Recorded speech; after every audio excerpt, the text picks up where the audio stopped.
called the sneak thief of sight. Glaucoma, one of the leading causes of blindness here in our country. Around 3 million Americans have been diagnosed with vision loss due to the condition, and that number is expected to go up. But who's most at risk, and what are your options once you're diagnosed? ABC 2's Ashley James tells us.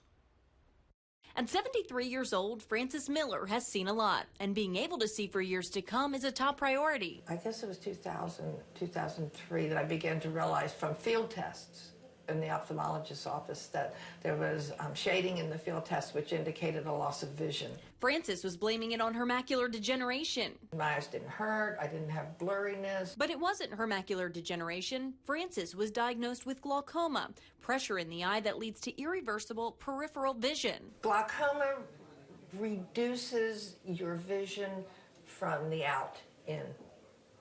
In my particular case, I have a loss of vision from macular degeneration, which reduces it from the center out.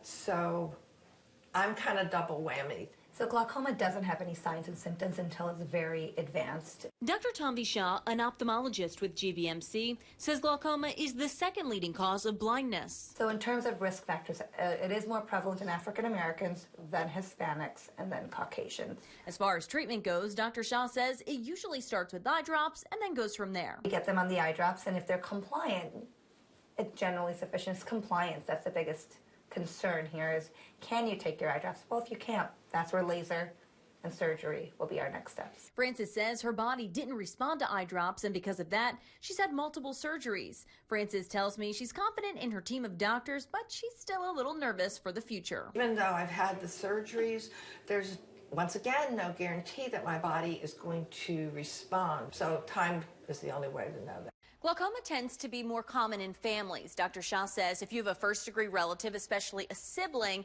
you're at higher risk. Doctors recommend routine eye exams after the age of 40. For ABC 2 News, I'm Ashley James.